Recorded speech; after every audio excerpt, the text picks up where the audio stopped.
my fears into the fire. Take me now and hold me by the... Good afternoon. Welcome. Ahmet's Minjmobile. Shall I hop in? Jump in. You make the cut. Welcome. Hello, how do we put it there? So manly thing to yeah. Hello, yes. We Hello, roll hello, in. Daddy. Hello, Daddy. Wait, seatbelt. Oh yes, of Come on, course. Yes, safety. no. I don't have public Yeah. liability, so No, there we go. you know. Are you so strict? Well, I don't want to be responsible should anything go I don't wrong. know, my Sorry, partner- I don't have any. My partner constantly tells me off because I always wear my seatbelt like under there. And he's What's like, the seatbelt. reasoning So, for that? I don't know Just because it's don't like... want to crease your shirt or No, something. it's not even that. It's just like... I don't know. Because it itches me and I'm just like, You're just like, stick it under there. it's so cool, you know. So in he'll be case watching this and I'll be like, seatbelt. You there need we to go. do a drive Pop by up. and you need quick access to your weapons and stuff. Yes. How you going? Good. Welcome to the Doughnut Run. This is like, Oh, it's so you've awesome. made it officially. This is Have like I? career making stuff. This. Donut run. Yeah. I've made the donut run. Oh, Yeah. so excited. And now I brought my bottle of water because probably going to go into hyperglycemic shock after eating. You don't have any allergies or anything like that I should be aware of? Shellfish. So what's been happening with your career? You've had a I don't bit of know. success. I hate talking about myself. Well, you're the star of the show. We've got to talk about. You can't talk about me.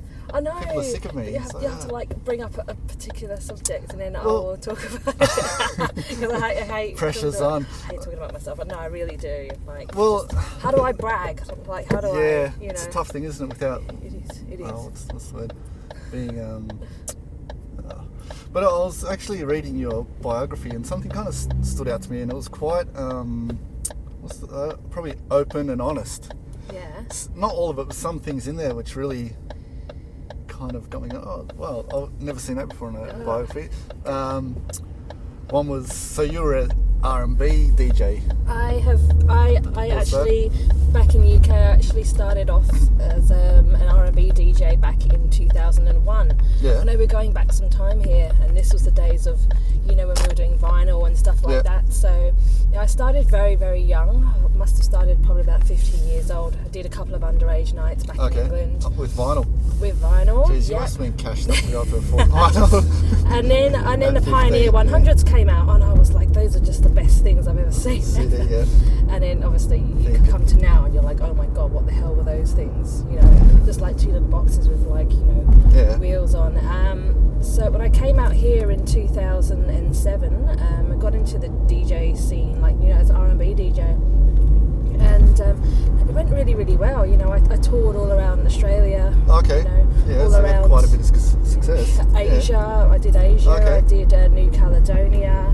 Just, you know, Living the life. I was living the life, You like came between. to France and like.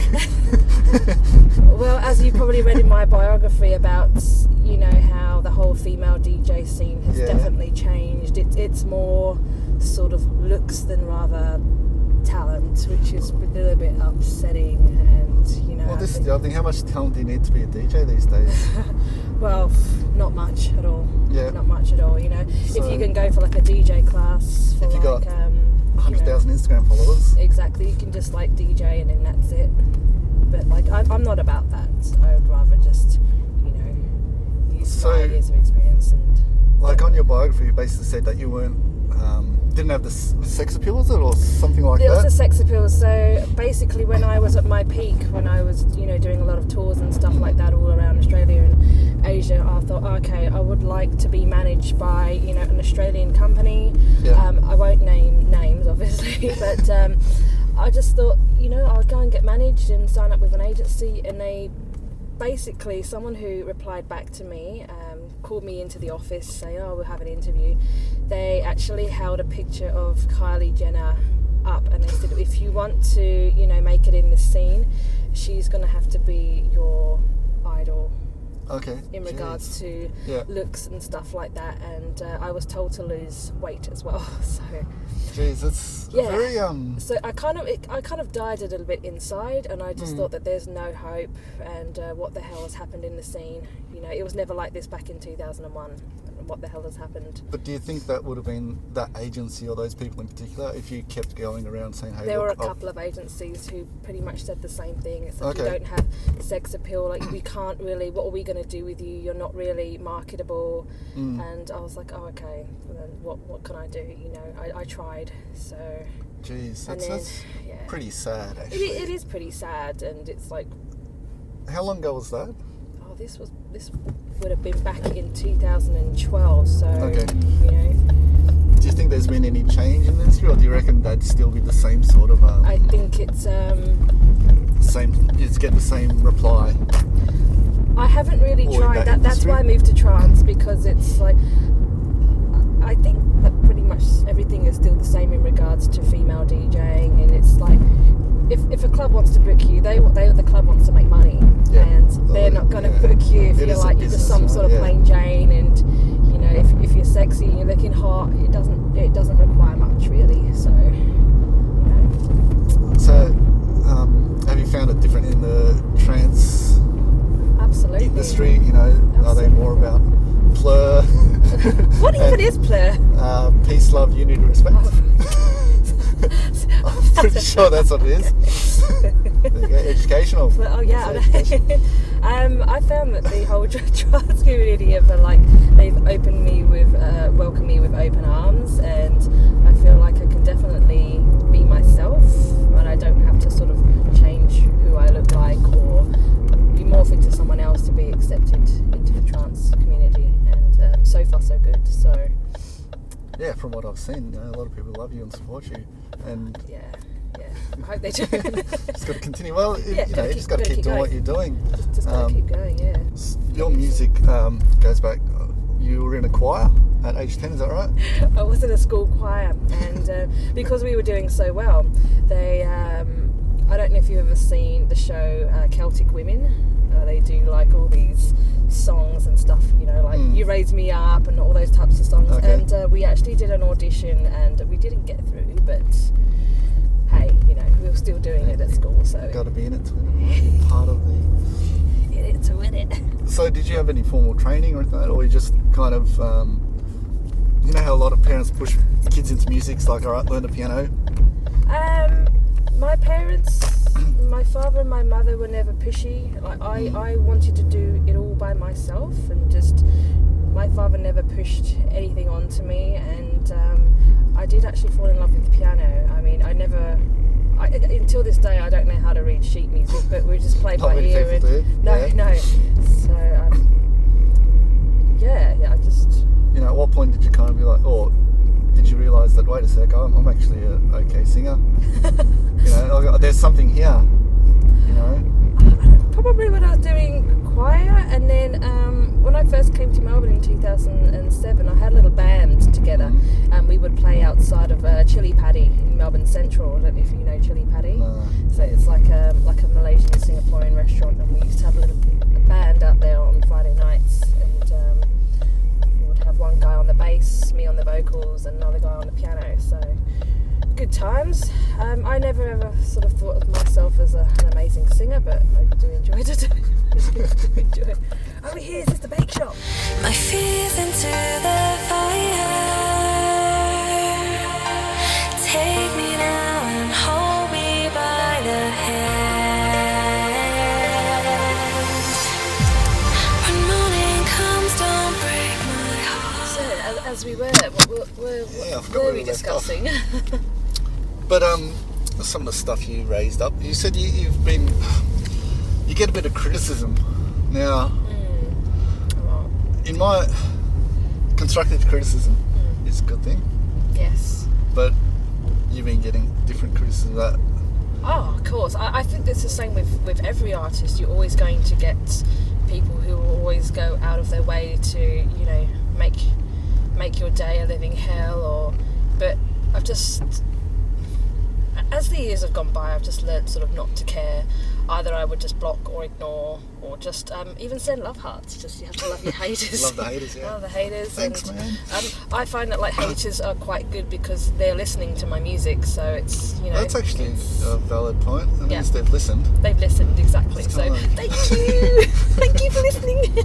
Hopefully bought it and then they're like, oh, actually, I don't even like this. But thanks for the world. Or, But it's like, the way I see it is that whenever I make my music, I do my best, I give 100% of what I do, and if there are people out there who love my music, then that's just a massive achievement for me. But if people don't like it, then there's nothing I can do about that. It's, you can't please everybody, so... And I guess, it's one of those things where it doesn't matter what you do, there's going to be someone out there who says, oh, I hate this. No one's going to love you, so, we just come to terms with that, so... How have you found your, like, the passion levels, and have you kind of gone through moments where you're like, oh, I've had enough, that's it? Or No. are you always like, yeah, this is what I'm born to do, this is what I want to do forever? Well, it's like, ever since I had my first release out back in 2016, it was always like, oh, okay, maybe I don't kind of suck at this. Maybe I'm okay. So I was being managed at the time, and I sort of wanted to go in my own direction, just to, work with a bunch of different producers and, write stuff myself without being told what to do. And I did, and I was like, I just really want to keep going with this, and maybe it's something that I should be doing, So, yeah. So what's your, long-term goal? Are you... I would love to tour. I'd love to sing on stage. Would be amazing. But I guess that's all in due time. So I mean, it's not about the rush. I just want to enjoy the journey, because right now the journey's great. So Well, it sounds like you've got like a bit of a journey ahead. well, Right? yeah. I mean, And if you've got such high-profile acts or producers like that contacting you, it can only be a good thing, right? I mean, like after my release with Giuseppe, it's like I didn't want to go down from there, so you can only go up. Yeah. You know what I mean? So it's, I'm very, very particular and very picky about who I decide to work with now, and I don't want my releases to be all about quantity. I want to release good quality trance. So that's all I want to do, really. And it's been a great journey, working with some of the best people in trance, like Giuseppe and Darren. Like, I've been wanting to work with Darren for so long. I've sent him heaps of vocals in the past, and it's never worked because we never found that click. But when we did, it was just such a massive achievement. So, thank you, Darren. Do you reach out to producers and be like, hey, let's do a track to it, or are they more contacting you? It's a bit of both, really. I mean, I've some producers would just hit me up, or I would hit them up and just say, hey, look, I've got an a cappella. Do you want to work on something? Well, when I did Giuseppe, I wrote an a cappella and I sent him 3. Okay, So at least I gave him a couple of options, And he said, I really like this song that you sent, let me have a think about it. And then 3 hours later, he said, okay, I actually want the song. I'll take it. I'll get contracts sent over to you within next weekend. So I was like, oh, great, perfect. So nice. as long as, do an a cappella, I tell them what key it's in and what BPM it's in, and, just go from there. Okay. Obviously, there's been some producers who don't really, feel my stuff, but hey, there's always someone else who can, Yeah, I find it hard to... giving feedback.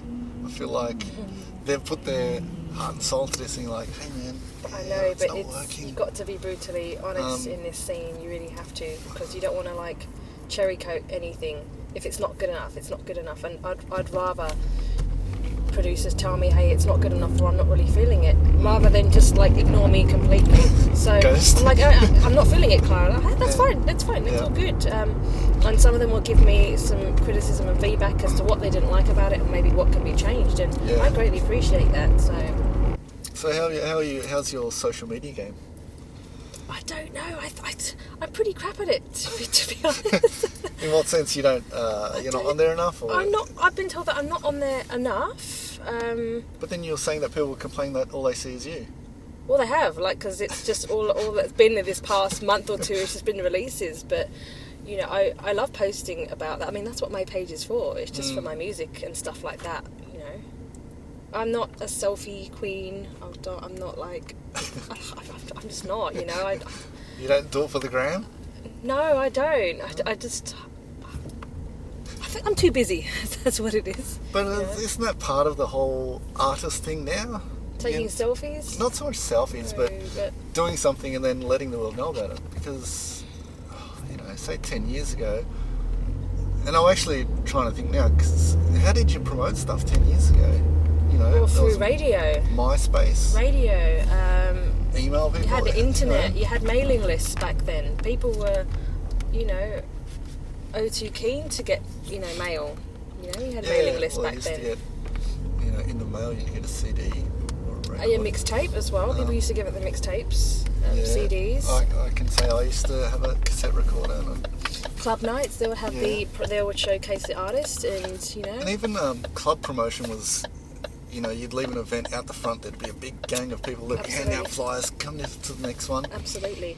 Or on your windscreen, you'd get the flyer. I think back then, people were more sort of, how would you say, were more keen to get out there and more sort of hungry in regards to sort of, promoting themselves. But these days it's just become so easy. Is it kind of, would you say, because you can promote yourself from the couch? You can promote yourself on the couch, or you can get yourself into a bikini and just say, hey, this is my new mixtape.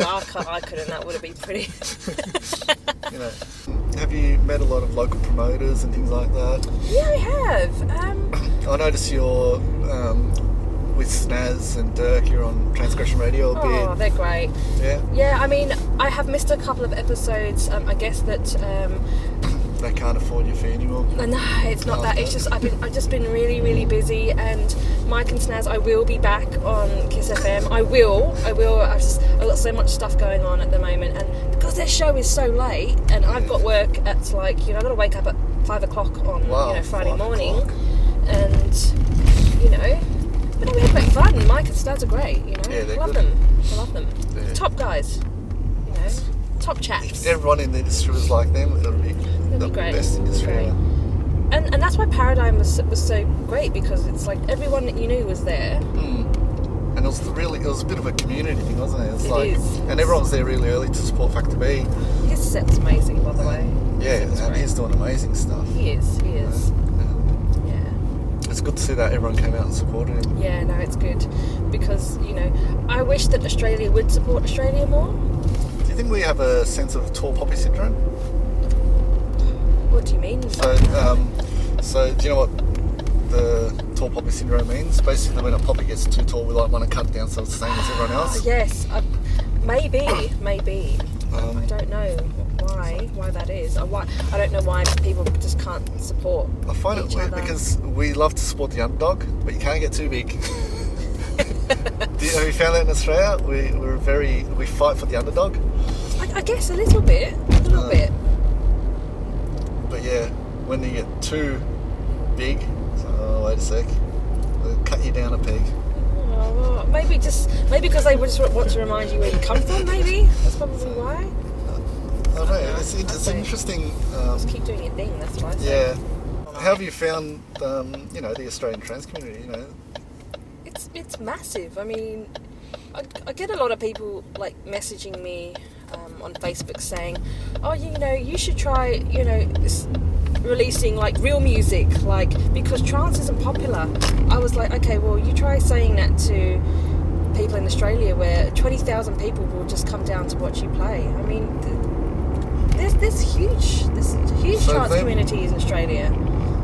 Who says that though? They're obviously not trans fans. I don't know what they are, but I just get a couple of people just sussing me out and just sending me messages saying that you should do real music because trance, no one likes trance. Why don't you make real music? And I'm like, well, I don't really care because I'm a part of trance and that's what I enjoy doing, and I don't think that I would ever get out of it. You've got a bit of sour taste left in your mouth from the R&B crew. Yeah. Would you go back and just make one R&B crew or track and stick it to the man and be like, you know what? And I mean, don't get me wrong. To pay. I mean, I do small gigs on the weekends. I play R&B, I play house, and all that kind of music. And it'll be at small cocktail cocktail parties, or I even do weddings. I do functions. I actually recently just DJ'd for a 13-year-old girl's birthday party. She had a mansion in Toorak, so you know. Must have paid well. Verve, Did you up your rate? Yeah. What, they had bloody Cristal at the 13-year-old party? So this agency has actually gotten me a lot of work, but it's actually corporate work. So I'm not sure if you've heard of Verve Agency. So I've actually been signed with them for about 2 years now, but it's more of like weddings, birthdays. Yeah. You know, I got a DJ gig at an ice rink once. They're just it's all different types of gigs. Even one at Chadstone Shopping Centre. Yeah. There's David Jones, and it's absolutely fantastic. And you know, I feel like I can just stand there and play, and no one's really judging me because it just people are coming out to shop. They pay. But they pay amazing. So thank you, Verve. Yeah.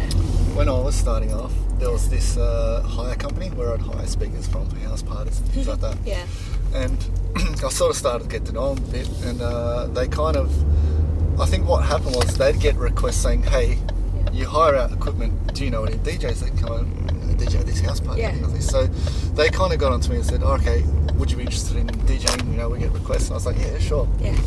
And so I did a couple of the corporate gigs like that. This is going long, 15 years ago probably. So old. And well, and this one time I can't remember exactly how it happened, but basically they said, oh, okay, there's this wedding, it's on such and such date. Yeah. Will you do it? Yeah. I was like, yeah, all right, Yeah. put it in. And then I completely forgot about it. Oh, what? And a wedding! this God's wedding sake. was out, I don't know where, it was like out in Warrnambool or something. Or I was away, I can't remember. And they rang me up and said, hey, are you still right to do this wedding today? I'm like, what wedding? Oh, I was like, what?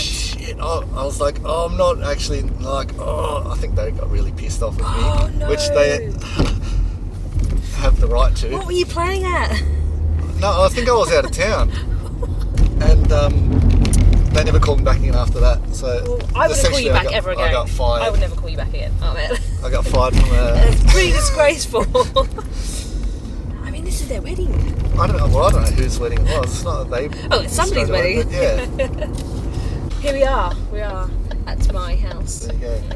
Yes, Well, we are. Lush green fields. We won't show people where you live. You might get stalkers. Stalkers, yeah, I can't have that. Did Cool. you have a good time? Thank you very much. Do you do handshake or? Yeah. Yes, put it whatever, there. yeah. Official.